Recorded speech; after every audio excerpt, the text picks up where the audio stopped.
നമസ്തേ. രാജ്യാന്തരത്തിലേക്ക് സ്വാഗതം. ആദ്യം നോക്കാം പ്രധാന വാർത്തകൾ. സിമന്റിനും കമ്പിക്കും വരെ ഹലാൽ സർട്ടിഫിക്കേഷൻ. ഞെട്ടിപ്പോയെന്ന സോളിസിറ്റർ ജനറൽ സുപ്രീം കോടതിയിൽ. പിരിച്ചെടുക്കുന്നത് കോടാനുകോടികളെന്നും തുഷാർ മേത്ത. മാംസേതര വസ്തുക്കളുടെ ഹലാൽ സർട്ടിഫിക്കേഷനിൽ ആശങ്കയെന്ന് കേന്ദ്രം.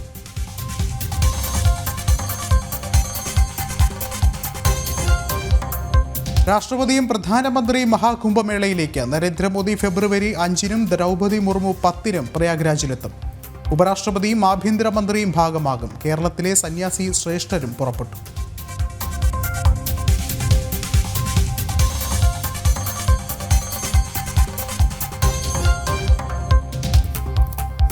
ഡൽഹിയിൽ രണ്ടാംഘട്ട പ്രകടന പത്രിക പുറത്തിറക്കി BJP. നിർധന വിദ്യാർത്ഥികൾക്ക് PG വരെ സൗജന്യ വിദ്യാഭ്യാസം. ആം ആദ്മി അഴിമതി അന്വേഷിക്കാൻ പ്രത്യേക സംഘമെന്നും വാഗ്ദാനം.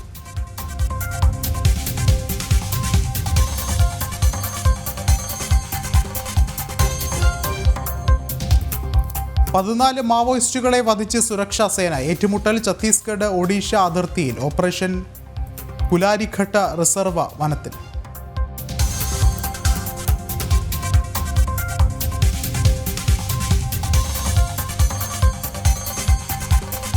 അധികാരമേറ്റതിന് പിന്നാലെ ഡൊണാൾഡ് ട്രംപിന്റെ നിർണായക നീക്കം. ലോകാരോഗ്യ സംഘടനയിൽ നിന്നും പിന്മാറും. വിദേശ വികസന ഫണ്ട് വിതരണം നിർത്തിവെക്കാനും തീരുമാനം.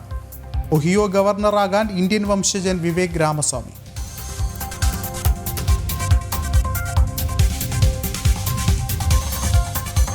വിശദമായ വാർത്തകളിലേക്ക്. സിമന്റും കമ്പിയും ഉൾപ്പെടെ നിർമ്മാണ സാമഗ്രികളിൽ പോലും ഹലാൽ സർട്ടിഫിക്കറ്റ് നടപ്പിലാക്കുന്നത് അറിഞ്ഞ് ഞെട്ടിയെന്ന solicitor general Tushar Mehta supreme കോടതിയിൽ. ഹലാൽ സർട്ടിഫിക്കറ്റിന്റെ പേരിൽ ചിലർ കോടിക്കണക്കിന് രൂപ ശേഖരിക്കുന്നതായും കേന്ദ്ര സർക്കാർ കോടതി അറിയിച്ചു.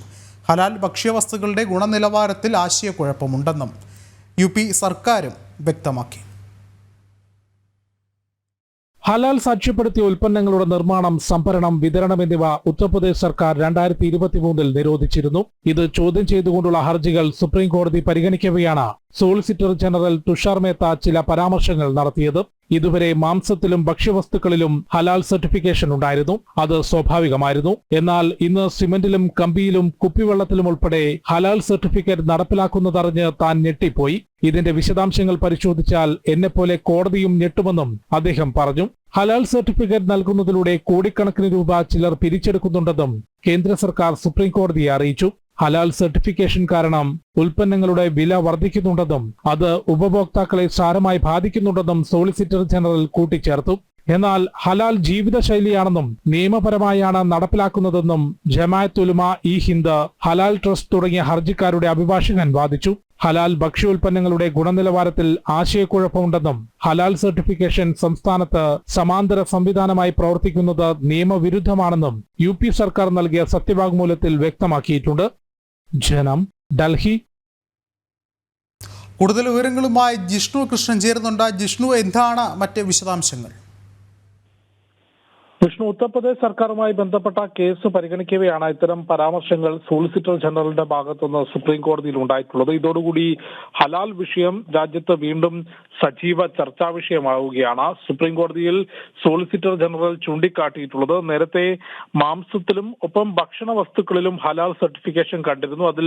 അത് ചില ജീവിതശൈലിയുടെ ഭാഗമായി അല്ലെങ്കിൽ അത്തരം കാര്യങ്ങൾ നേരത്തെ തന്നെ കണ്ടുവരുന്നതായിരുന്നു. പക്ഷേ നിലവിൽ പരിശോധിക്കുമ്പോൾ നിർമ്മാണ സാമഗ്രികൾ, കുപ്പിവെള്ളം തുടങ്ങി നിത്യോപയോഗ സ്ഥാപനങ്ങളിൽ പലതിലും ഹലാൽ സർട്ടിഫിക്കേഷൻ കണ്ട് താൻ ഞെട്ടിയിരിക്കുകയാണ്. ഇതിന്റെ വിശദാംശങ്ങൾ പരിശോധിച്ചാൽ ഹലാൽ സർട്ടിഫിക്കറ്റ് എത്രത്തോളം എന്തെല്ലാം വസ്തുക്കളിൽ ഉണ്ട് എന്നുള്ളൊരു പരിശോധന കോടതി നടത്തിയാൽ കോടതി പോലും ഞെട്ടിപ്പോകും എന്നുള്ളതാണ് ജസ്റ്റിസ് BR ഗവായി അധ്യക്ഷനായിട്ടുള്ള ബെഞ്ചിന് മുൻപാകെ സോളിസിറ്റർ ജനറൽ ചൂണ്ടിക്കാട്ടിയിട്ടുള്ളത്. ഹലാൽ സാക്ഷ്യപ്പെടുത്തിയിട്ടുള്ള ഉൽപ്പന്നങ്ങളുടെ നിർമ്മാണം, സംഭരണം, വിതരണം എന്നിവ 2023 ഉത്തർപ്രദേശ് സർക്കാർ നിയമം മൂലം നിരോധിക്കുന്നത്. അതിന് അന്ന് സർക്കാർ UP സർക്കാർ ചൂണ്ടിക്കാട്ടിയിട്ടുള്ളത് ഒന്ന്, ഹലാൽ ഭക്ഷണങ്ങളിൽ അതിന്റെ ഗുണനിലവാരത്തിൽ ചില ആശയക്കുഴപ്പങ്ങൾ, അത് സംബന്ധിച്ച് നിരവധി പരാതികൾ ലഭിച്ചിട്ടുണ്ട്. മറ്റൊന്ന്, സർക്കാർ സംവിധാനത്തിനപ്പുറത്തേക്ക് ഒരു സമാന്തര സംവിധാനമായി ഹലാൽ സർട്ടിഫിക്കേഷൻ നിലകൊള്ളുന്നു. ഇത്തരം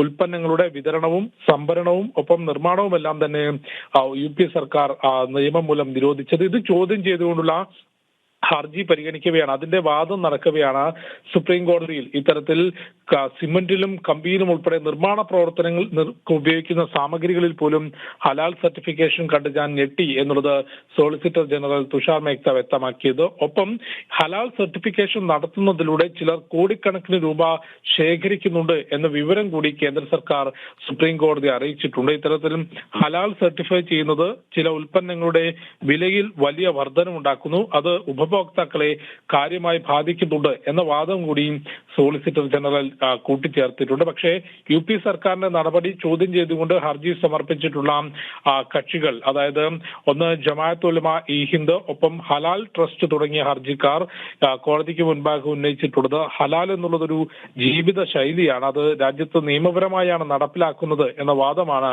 ഇത്തരത്തിൽ ഹർജിക്കാർ ഉന്നയിച്ചിട്ടുള്ളത്. ഏതായാലും ജസ്റ്റിസ് BR ഗവായി അധ്യക്ഷനായ ബെഞ്ചിന് മുൻപിലാണ് UP സർക്കാർ ഹലാൽ ഉൽപ്പന്നങ്ങൾ നിരോധിച്ചത് ചോദ്യം ചെയ്തുകൊണ്ടുള്ള ഹർജിയിന്മേലുള്ള വാദം നടന്നത്. ഈ കേസ് മാർച്ച് 20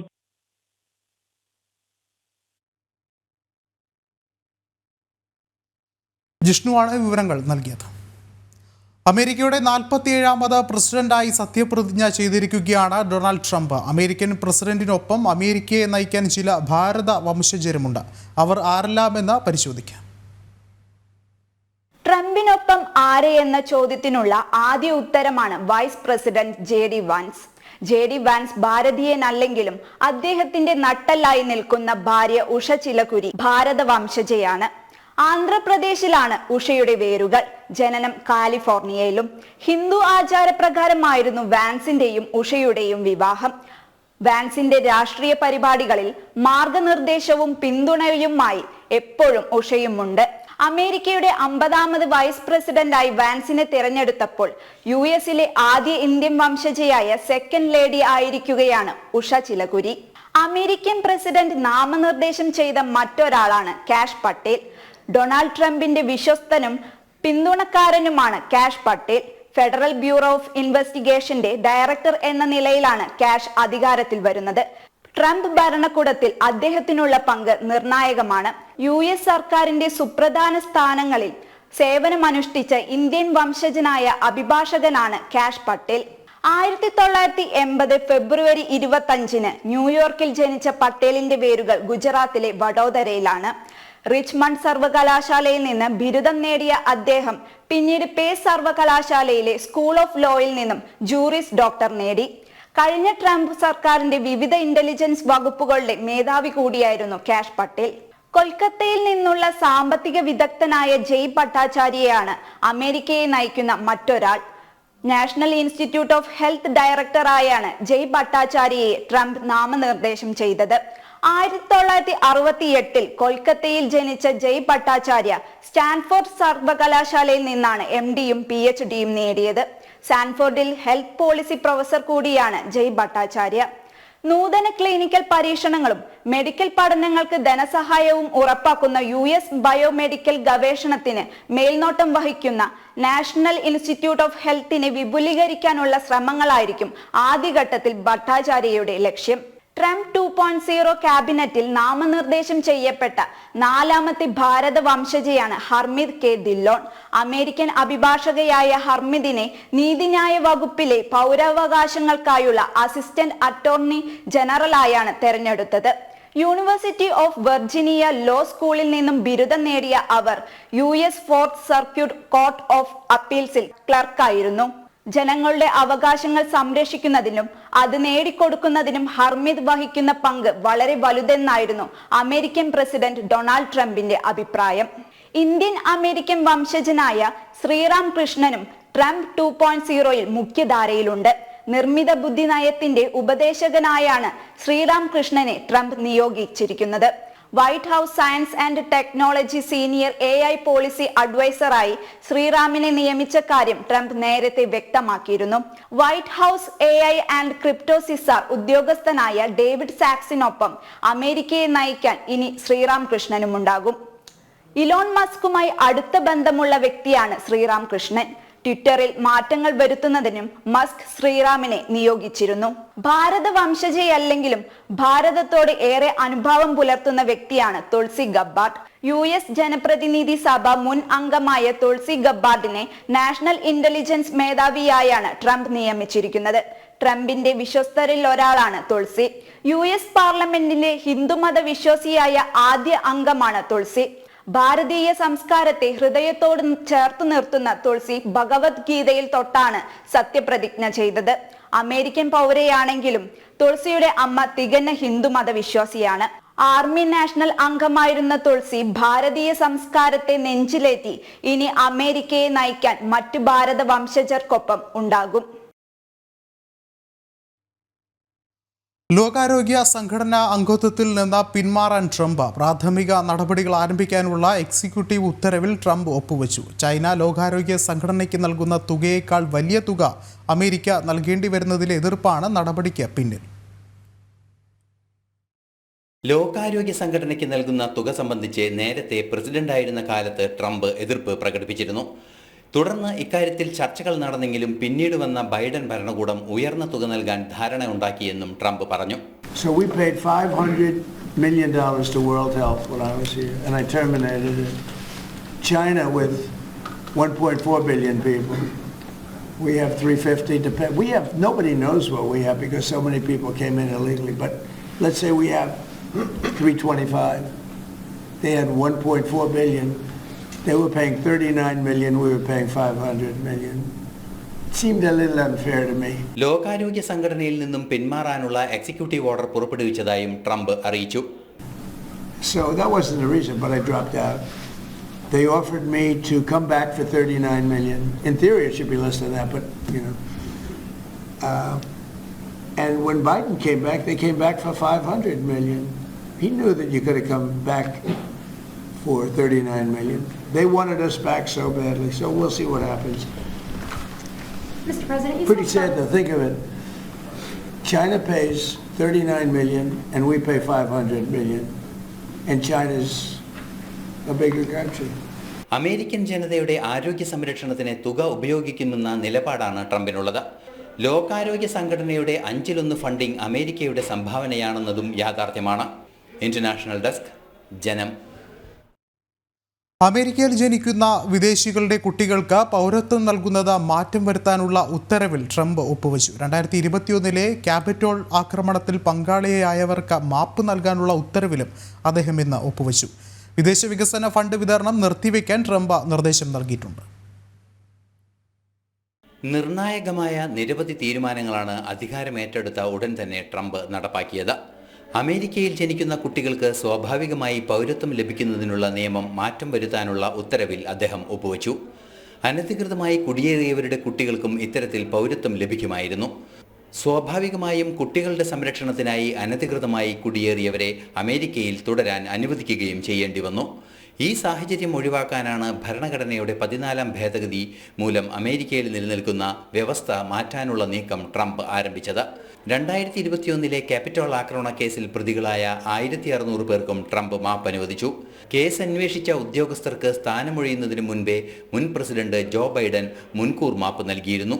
വിദേശ രാജ്യങ്ങൾക്ക് നൽകുന്ന വികസന ഫണ്ട് നിർത്തിവെക്കാനും ട്രംപ് ഉത്തരവിട്ടിട്ടുണ്ട്. 90 ദിവസത്തേക്ക് നിർത്തിവെക്കാനുള്ള ഉത്തരവാണ് നൽകിയിരിക്കുന്നത്. ഫണ്ടുകൾ റിലീസ് ചെയ്യുന്നതും അടിയന്തരമായി തടഞ്ഞു. 200ഓളം എക്സിക്യൂട്ടീവ് ഓർഡറുകളാണ് 2-3 ദിവസത്തിനകം തയ്യാറാകുക എന്നാണ് അറിയാൻ കഴിയുന്നത്.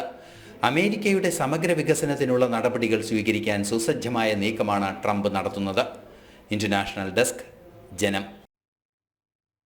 3ാം ലോകമഹായുദ്ധം തടയാനുള്ള ട്രംപിന്റെ പ്രയത്നങ്ങളെ സ്വാഗതം ചെയ്ത് റഷ്യൻ പ്രസിഡന്റ് വ്ളാഡിമിർ പുടിൻ യുക്രൈനുമായി യുദ്ധം അവസാനിപ്പിക്കുന്നതിന് ചർച്ചയ്ക്ക് തയ്യാറെന്നും പുടിൻ അറിയിച്ചു.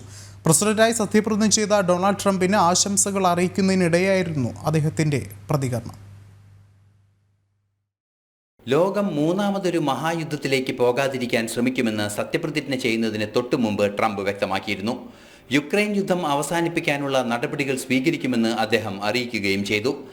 ഈ നിലപാടുകളെ സ്വാഗതം ചെയ്ത വ്ളാഡിമിർ പുടിൻ യുക്രൈൻ യുദ്ധം അവസാനിപ്പിക്കുന്നതിന് ചർച്ചകൾക്ക് തയ്യാറാണെന്നും അറിയിച്ചു.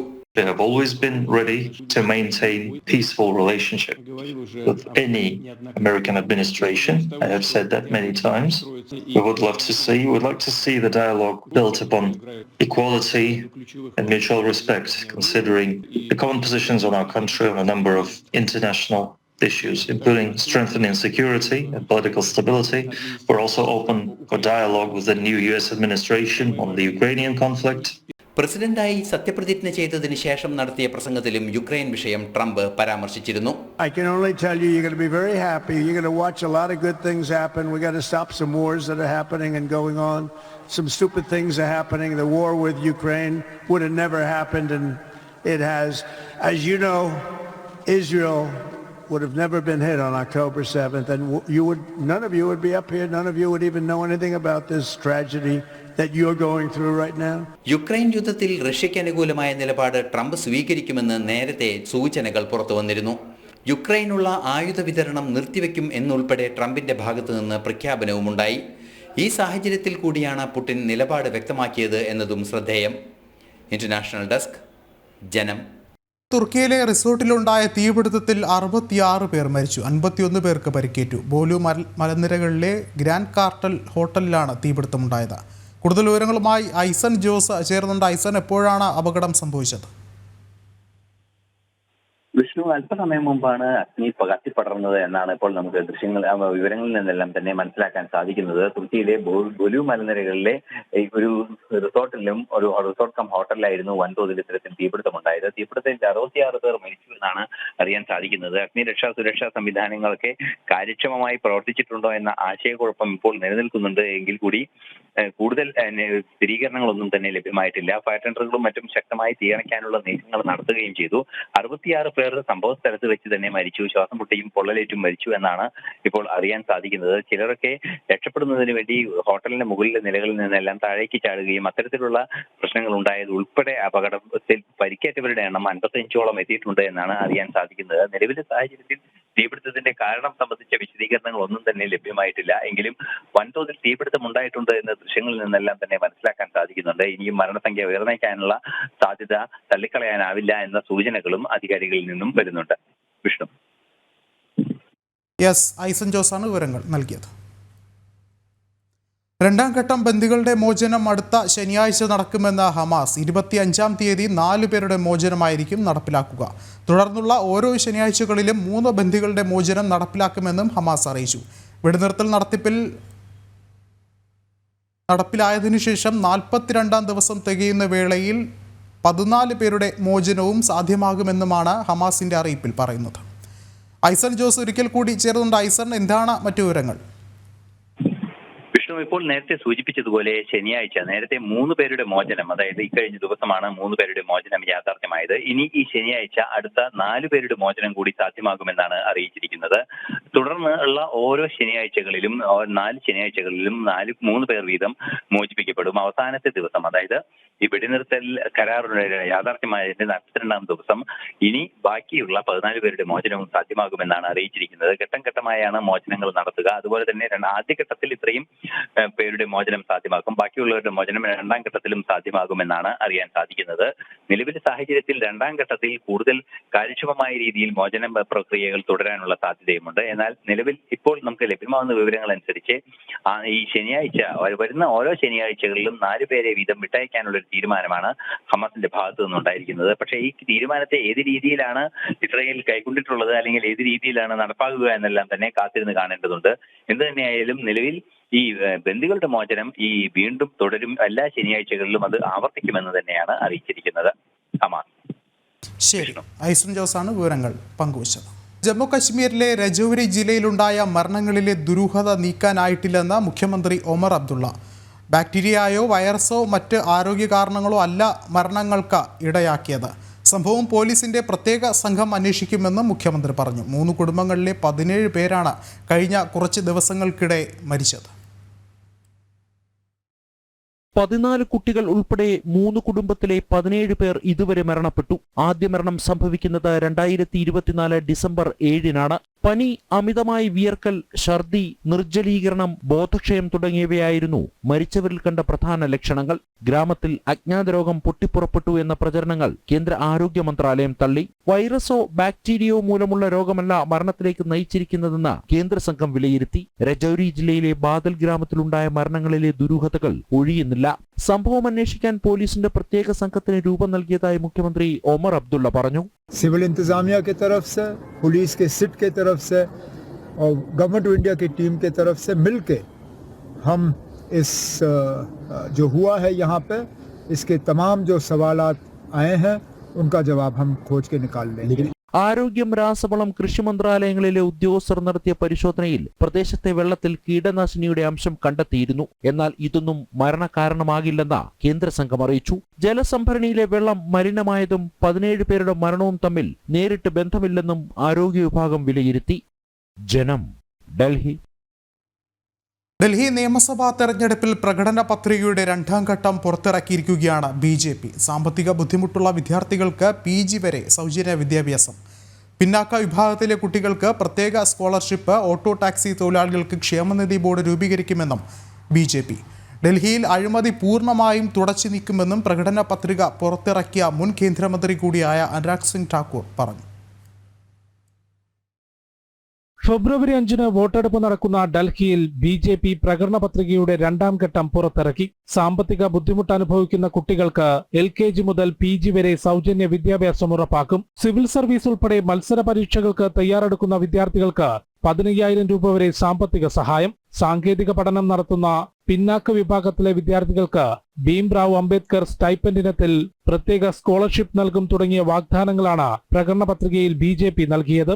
ആം ആദ്മി സർക്കാരിന്റെ അഴിമതി അന്വേഷിക്കാൻ പ്രത്യേക സംഘത്തെ നിയോഗിക്കുമെന്നും അഴിമതിരഹിത ഭരണം BJP ഉറപ്പാക്കുമെന്നും പ്രകടന പത്രിക പുറത്തിറക്കിക്കൊണ്ട് മുൻ കേന്ദ്രമന്ത്രി അനുരാഗ് സിംഗ് ഠാക്കൂർ പറഞ്ഞു. KG से PG तक मुफ्त शिक्षा मिलेगी दिल्ली के जरूरतमंद छात्रों को सरकारी शैक्षिक संस्थानों में.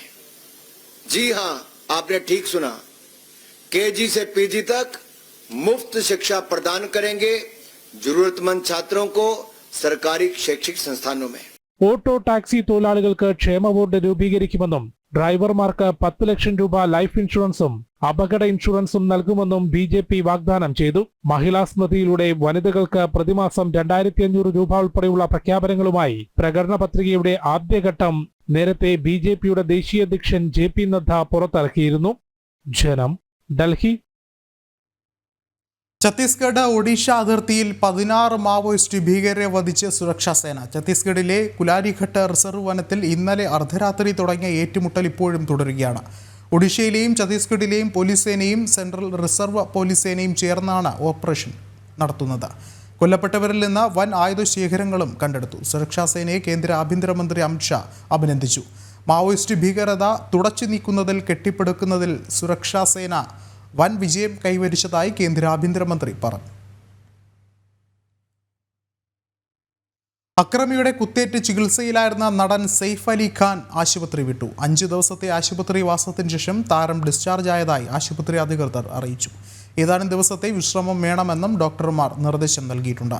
ബാന്ദ്രയിലെ വസതിയിൽ അതിക്രമിച്ചു കയറിയ മോഷ്ടാവാണ് വ്യാഴാഴ്ച പുലർച്ചെ 2:30 നടനെ പലതവണ കുത്തിയത്. 5 മണിക്കൂറോളം നീണ്ട ശസ്ത്രക്രിയയാണ് നടന് വേണ്ടിവന്നത്.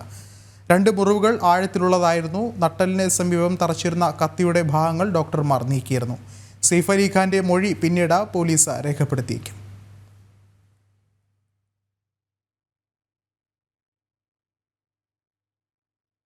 ബുള്ളറ്റിൻ പൂർണ്ണമാവുകയാണ്. ഇടവേളയ്ക്ക് ശേഷം ജനം ഡിബേറ്റ് കാണാം. നമസ്തേ.